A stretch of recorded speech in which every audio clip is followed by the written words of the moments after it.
Take command. I'm Craig Hoffman. He is Logan Paulson. So we know that the offense can also help out the defense in a major way by being more efficient, staying on the field, sustaining drives, playing that complementary football that has been such a huge part of Washington's success this season. And I want to start off kind of where we started off the film review pod all the way back 17 days ago yesterday, Logan, with Jayden Daniels in the run game. It's obviously been a huge part of what they've done this year. Last couple of weeks, Dan Quinn was asked basically, is this something that has been a conscious choice because of Jaden's rib injury? Was it something Pittsburgh did? And Dan goes, option C, some of both. And so when you watch this Philly defense, how much of the Commanders' playbook from when they're at their best, when the quarterback run game is viable, when Jayden has some ability to scramble and extend plays, whatever the route concepts are, their runs that they like, how much of that is open, schematically speaking, against this Philly defense? Feels like all of it's open in a way that it hasn't been for a couple of weeks. And what I mean by that is this defense, Vic Fangio is going to kind of do what he does. And I would be really surprised to see him do something different. And what I mean by that is he's going to play like softer coverage structures, right? He's of the kind of the more modern understanding of defense, which is, hey, we're going to play kind of split safety, we're going to play quarters, and then we're going to, from that basic quarter structure, we're going to kind of roll and shift and bounce around and get to the coverage we want, and make it hard for the quarterback to understand what coverages we're in. And then, but the thing about that is they're off, right? So I think versus Pittsburgh, versus Cleveland, one of the things we saw is they were like, hey, we're going to play heavier box structures and we're going to play press man on the perimeter. And I have not seen them do a ton of that. Now, they haven't played a quarterback that can run like that, run like Jayden, so maybe they do that. I don't know. But I think that's the thing that I would kind of point to is like, it doesn't really seem like it's in his DNA to switch like that. He seems to be very comfortable with what they're doing. And to their credit, they're playing really good football in the back end of this defense. But I do think from a run game standpoint, I would probably try and think about getting them in sub run. So get 11 personnel out there, get 12 personnel out there with Zach, make them match with Cooper DeJean, and get Jordan Davis off the field, because when you watch them versus like 21 personnel, 13 personnel, and big Jordan Davis is out there with Jalen Carter and their other kind of 3 technique guy, Milton Williams, like they're tough, man. They're big inside. They're playing gap and a half. Like they're physical. They got guys that can set the edge pretty well for them. Obviously, Josh Sweat's a heck of a football player. Brandon Graham still playing at a very high level. And, the guys on the other side are doing a great job for them at the left. Nolan Smith and Bryce Huff. Bryce Huff has kind of moved to more of a rotational pass rush role. He's done a great job with that. But the front's big and strong. So I don't want to run against the big, strong front. I want to get some bigger bodies out of there, get them in sub, get them to match, because they will match formation. And when you look at the times where the Commanders have been most successful, it's when defenses are very conscious of the formation, because it makes lighter boxes. And again, the numbers favor just a straight run, but they also favor kind of some of that zone read stuff or some of the bubble screen stuff. So I fully expect that to be everything to be on the table. That's good. And it sounds like Jaden's rib is just getting better and better. And so they're a little more willing to run him. And I'm sure after last week, they're going to reemphasize whatever the, hey, man, just pull it down and go point was that has made him so successful this season. And, we talked about it on the Pittsburgh film review. It's like, did they figure something out that other teams can replicate? Sure. Be great at multiple positions personnel-wise and have more discipline than any other team in the NFL. If it was that easy, everyone would do it. So while this Philly team is very talented up front, they're just not going. The one, that stylistically they play differently, and 2, they do not have the discipline that Pittsburgh does, which is not to say they're undisciplined, but no one has the discipline that Pittsburgh does. So just to that point, like I will say, like when you watch them on film, they do have guys on the interior of the defensive line that can really push the pocket. Obviously, Jalen Carter and Milton Williams, like I don't know a lot about him, but he does flash on film as an interior pass rusher. And so that's one of the things that comes out of the the Pittsburgh game is when you got guys on the interior that can rush really well and compress the pocket. It does make it harder for Jayden to do what you were describing and like step up and go.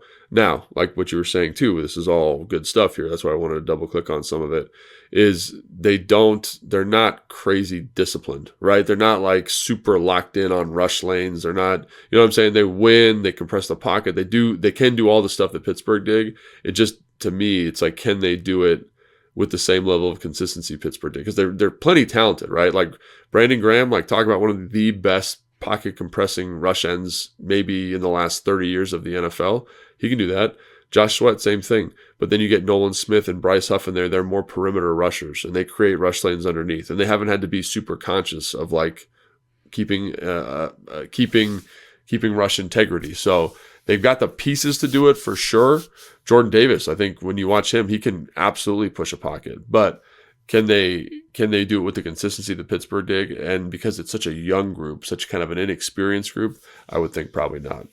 Yeah, and I think that it's not like Jayden forgot how to do it. There's a play last week that gets wiped off the board because of offsetting penalties, but that play that Jayden rolls out and just smokes a ball to Noah Brown on the sideline, great toe tap, would have been like a 25-yard gain or something like that. It gets wiped off the board, so like it's still in there. He's going to be just fine. It's just a matter of getting the opportunities. You talk about the press man stuff. I thought this was fascinating from Next Gen Stats. Kenyon Mitchell, before the Week 5 bye, played 2.1% of his snaps in press man. He's over 34% since the bye. Yeah. Now, Terry McLaurin, who was likely to be lined up against Mitchell based off the fact that he lines up outside left 75% of the time, and Mitchell lines up outside right, so defensive right equals offensive left 97% of the time, has a league high plus 4.1 receptions over expected against press. So you got strength on strength here. Terry has been just abusing anybody that tries to play him in man coverage. Like he takes it personally as an insult. Like, how dare you think that you can cover me in man? How does Kliff try to make sure that that is advantageous? And if do you think Vic Fangio will give Terry those opportunities, or do they just revert to the things that Vic wants to do anyway, which is those softer structures and leaving a rookie not on Terry McLaurin? Yeah, so one of the things like when you watch earlier in the season, like Quinyon Mitchell, because it's not a soft structure because they're playing match out of it, right? So it has man principles, and I think the thing that with Quinyon, there's a couple times where he can run with anybody in the NFL. Like he does a great job in coverage. He's big, he's physical, he can just flat out fly, man. His acceleration, I don't know what his top end speed is, but his acceleration is tremendous. So like on short stuff, like he's at top speed, it feels like immediately, and again, he's had some issues, and so in this match coverage there's often times where he's carrying a vertical and they kind of switch release 1 and 2, so he's guarding the first receiver and the second receiver, they switch, and he gets so locked in on number 1 that number 2, who's kind of running this rail or like outside release out route, like is just lost in coverage, right? And so I do think that if I'm the defensive coordinator, what I want to do is I want to make sure that he feels comfortable. And he does seem he's like a little bit more comfortable in man-to-man just with the assignments and where he fits and all that kind of stuff, because he played a lot of zone in college and match is a little bit more complicated. And I think we saw how complicated match can be for teams to learn when Jack Del Rio was here, because they're always trying to run match. They're always trying to and guys are screwing stuff up all the time. And so maybe that's a way to kind of simplify it for him.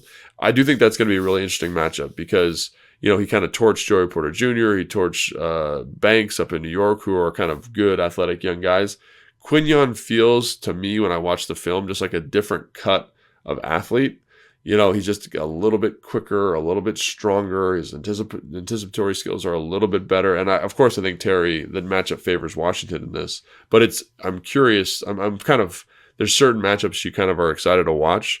And that's one that I'm specifically excited to watch because of Terry's ability, but also because of the athlete that you're getting in Quinyon Mitchell.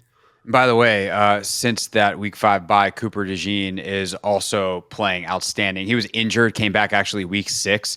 He's recorded the highest coverage success rate amongst slot corners since his return to Week 6. 73.9% success rate, allowing a negative 12.6 target EPA over that period, second fewest amongst slot cornerbacks. This is going to sound crazy, but he reminds me a little bit of like Jalen Ramsey. Just like he's big, he's pretty physical, he can run with people, he's got these kind of great ball instincts, you know what I mean? And so, like when you look at teams that have run this defense that have been really successful, like the LA Rams, like Jalen Ramsey was the nickel, right? Then you go to Miami, and when they were really good at it, Jalen Ramsey was the nickel. And so I think when you have a guy like this, it gives you a lot of flexibility because he's bigger than you think. I think that's surprising too. He looks like a big, like almost like a pseudo linebacker safety on film. He can run, and again, he's very intuitive, which is fun to see. And he's physical in the run game, and he can blitz. And so that's exactly what you want from that position. And not many people have it. And so to see him kind of growing into that role before our eyes is special. And so like when you look at their secondary, man, they're doing a great job. It's him, it's those two guys we just talked about. CJ Gardner-Johnson, Reed Blankenship is playing absolutely out of his mind right now. He's kind of their box safety. He's an absolute maniac. And obviously Slay has done a great job too. You know, like maybe not as, he's obviously on the back nine of his career, but still playing at a high level. And so that's the thing about the defense is that group's playing well. The linebackers are playing outstanding, outstanding. Zach Bond, I didn't even know who this guy was until this season. Yeah, he's like first season really playing off-ball linebacker. He was an edge guy who's now playing off-ball, and he's playing great. He's like a maniac. Like he's in coverage. He's blitzing. He's like taking on blocks at the line of scrimmage. And he's not like this thumper, but he's a good athlete. He's got great instincts. And then you couple that with Nakobe Dean, who early in the season, I thought, man, this guy's going to have a hard time. But he's kind of starting to figure it out a little bit. And like we just named almost everybody on their defense, and they're all playing well. And they're all kind of impacting the game. So this is, again, an interesting matchup because this defensive structure is kind of going out of vogue at the moment because you can't get enough pressure in it, usually, right? But now because they've got such good coverage players, they've got such good young rushers, it's like it still works for them. And I think you were telling me this before we started, that they're like the third best defense or something over the last couple of weeks. They're the best defense. Yards per game. Over their last three, they're averaging 213 yards given up per game, which is number one by like 50 yards a game. And it 100% shows up. It 100% shows up. Like last week versus Pittsburgh, you're like, this group is well coached, they're fast, they're physical. But this is like it's a different thing. It's like everyone's a good athlete. The space and the windows get tight really quick. Do they make mental mistakes? Are they perfect? Yeah, no. They make mental mistakes and they're not perfect. But there's just an athleticism that is apparent, and they're starting to understand the system that makes it a little bit like, oh, this is going to be tough sledding if they're not careful. So what about the run game? Is that potentially where the opportunity lies? I think you lean in that 100%. How much does Brian Robinson and Andrew Wiley being back, like how much would that change how you feel about this game if both those guys are back? I think it's going to be an absolute war up front because I think those guys, like we talked about, the defensive line is pretty physical and they play hard. But I do think if you can regulate, if you can get back to B-Rob averaging, 3.8, 4.2 yards a carry and get that efficiency back up, they cannot stay in these structures they want to stay in, right? If B-Rob's doing what he's doing. And now that's a big if. People have not been able to do this. But we talked about how streaky the offense was. One of the reasons they can be so streaky is because the defense is playing so well.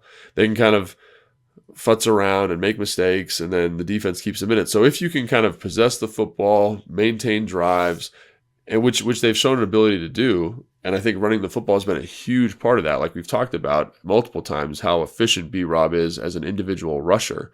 If he's back in the lineup and Wiley's back in the lineup playing good physical football, they can run the ball a little bit. I think that's absolutely going to be a huge, huge impactful element of this game.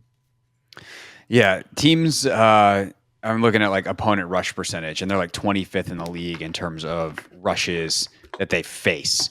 But they're also pretty good at it. They're 24th. So what's that like? Actually, if I just hit the arrow the other way, it'll do the math for me. Ninth best in the league in EPA per play per rush. So like they're not facing a ton of rushes, but they're also doing a good job when they do. So it's a tough unit. But this is the we said this before, the most talented offense, and I think definitely per person, the most talented defense we've seen this year, the Commanders have seen this year. And that athleticism creates problems because it lets them do stuff that none of the teams can do. They're playing all these soft structures because they can handle it with their front. They can get after you with 4. They blitz a little bit, but they can have to get after with those 4 rushers too. So I do think it's I wish we had longer to prep for him, because I do think Kliff could just absolutely dissect this coverage if he wanted to, and I think he will still be able to in a short week. But this is a tough game. This is a tough team.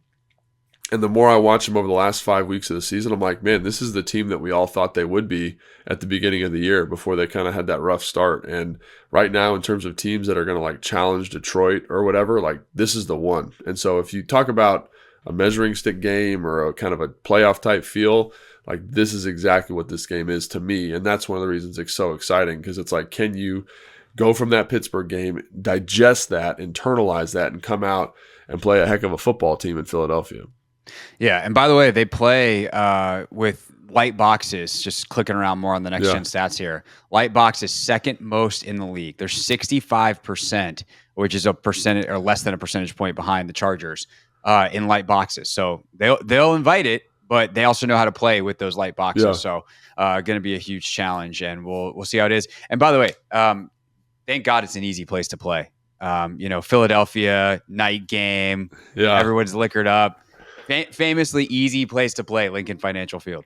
It's going to be quite the environment. And if the team can come out and just kind of weather the storm and just show the maturity that they've shown over the course of the season, like it gets me incredibly excited for what this is and where we are in terms of the restructuring and rebuilding of this roster and this team and the culture. Like it's an awesome, if you're a Commanders fan, this is going to be an awesome game. Like if it goes well, it's like, man, this is the real deal. This is a real deal football team here, like a for sure playoff bound Philadelphia Eagles team. And again, it's exciting.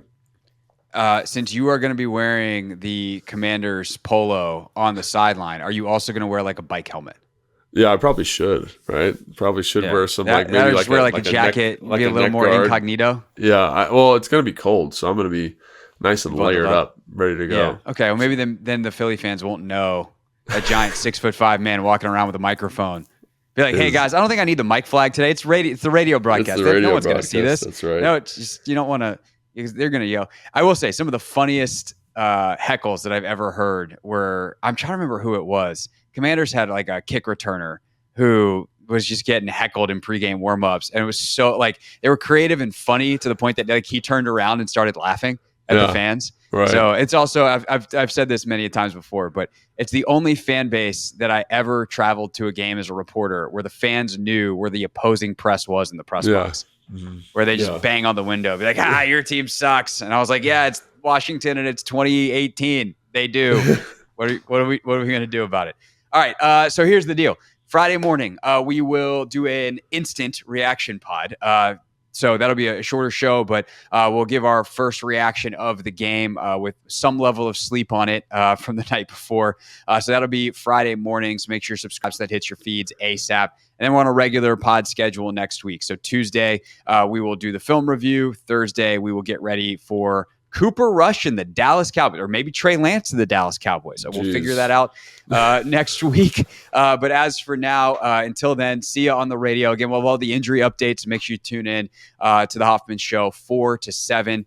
Today, Wednesday, we'll have the latest injury report. And then tomorrow, we'll have the inactive list during the show. So make sure that you tune in and figure out who's playing. Nevertheless, all the analysis, including Ross Tucker, who's calling the game for Westwood One, will join us today at 5 o'clock.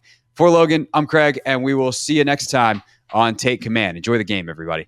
Thanks for watching this clip of Take Command, which has a brand new home. That's right. You can watch on YouTube at the Team 980. You can also listen to full episodes in the free Odyssey app, which is now enabled with Apple CarPlay. So we'll just, follow you around.